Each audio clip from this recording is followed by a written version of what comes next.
আসসালামু আলাইকুম। ট্রেডিশন কুকে আপনাদের সবাইকে স্বাগতম। আজ আমি চাল, আটা, ময়দা, সুজির গুঁড়ি ছাড়া নারিকেলের পুর ভরা পাটিসাপটা পিঠা তৈরি করে দেখাবো। রেসিপিটি খুবই দুর্দান্ত।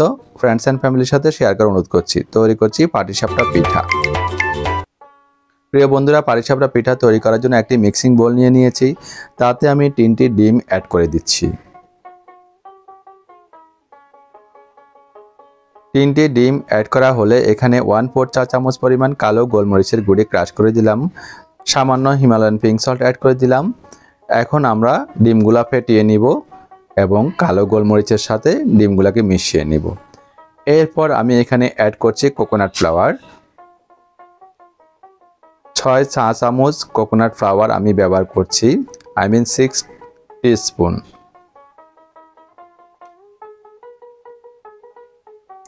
ভালো করে মিশিয়ে নিব। এরপর কোকোনাট মিল্ক ব্যবহার করব আমি এখানে 3 টেবিল চামচ পরিমাণ।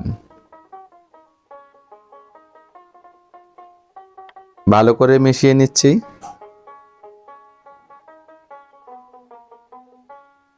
এরপর আমি এখানে মিষ্টির জন্য মধু ব্যবহার করব, যেহেতু আমি হেলদি পিঠা তৈরি করছি। তো 2 চা চামচ মধু দিয়েছি আমি এখানে। তৈরি হয়ে গেল আমাদের পাটিসাপটা পিঠার যে ডোটি রেডি হয়ে গেল। মিষ্টিটা আমি চেখে দেখব ভালো করে।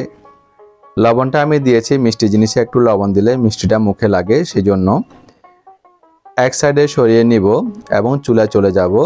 চুলায় একটা প্যান বসিয়ে তাতে আমি 1 চা চামচ বাটার অ্যাড করে দিলাম। বাটারটা গলে গেলে আমি এখানে 1/4 কাপ কোরানো নারকেল অ্যাড করে দিলাম। প্রথমে একটু সটে করে নিব নারকেলগুলাকে। এরপর আমি এখানে মিষ্টির জন্য ব্যবহার করছি মধু। এখানেও আমি 2 চা চামচ পরিমাণ মধু ব্যবহার করছি।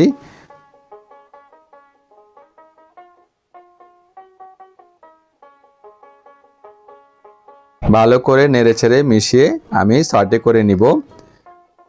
চুলার ফ্লেম মিডিয়াম ফ্লেমেই থাকবে। এটা হচ্ছে আমাদের পুর। নারকেলের পুরটা আমি রেডি করছি। হয়ে গেছে। এরকম ঝরঝরে হলে আমি পুরটা চুলা থেকে নামিয়ে নিব। এখন আমাদের প্রধান স্টেপ, পিঠা তৈরির পালা। একই প্যানে আমি 1 চা চামচ বাটার অ্যাড করে দিলাম। বাটারটা গলে গেলেই আমি এখন পিঠার ডোটি অ্যাড করে দিব। তবে ডোটা দেওয়ার আগে ভালো করে মিশিয়ে নিব এবং মেজারমেন্ট চামচ আমি 2 চামচ করে দিয়ে দিচ্ছি। যাদের প্যানটা ছোট তারা 1 চামচ দিলেও চলবে, কেননা এই পিঠাটা একটু পাতলা হতে হবে, তা নাহলে এটাকে পাটি বড়ার মতো ভরতে পারবেন না, আপনি ভাঁজ করতে পারবেন না। ঢাকনা দিয়ে ডেকে নরম ধরনের শক্ত হওয়া পর্যন্ত অপেক্ষা করব। এই ধরুন আমি 1 মিনিট যাবত অপেক্ষা করেছি। তো পুরগুলা দিয়ে দিচ্ছি, নারকেলের পুরগুলা দিয়ে দিচ্ছি। দিয়ে আমরা এখন ভাঁজ করে নিব পিঠাগুলোকে। তৈরি হয়ে গেল একটি পাটিসাপটা পিঠা। 30 সেকেন্ড রাখবো ভাঁজ করার পরে। এরপর চুলা থেকে নামিয়ে দিব। আরও একটি পিঠা আমি তৈরি করে আপনাদের দেখাচ্ছি। আর কোনো বাটার দিব না এখন আমি এখানে।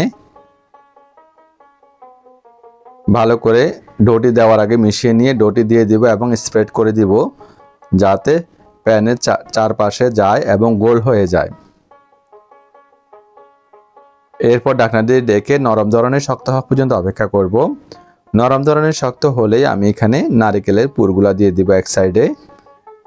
দিয়ে আমরা সাথে সাথে ভাঁজ করে নিব।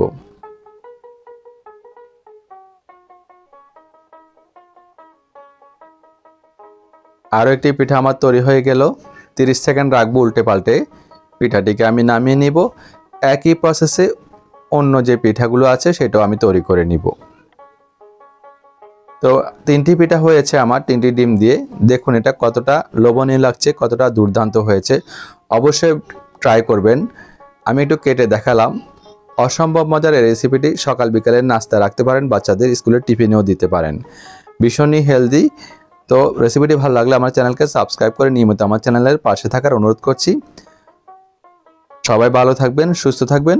দেখা হবে অন্য কোনো রেসিপিতে। আল্লাহ হাফেজ।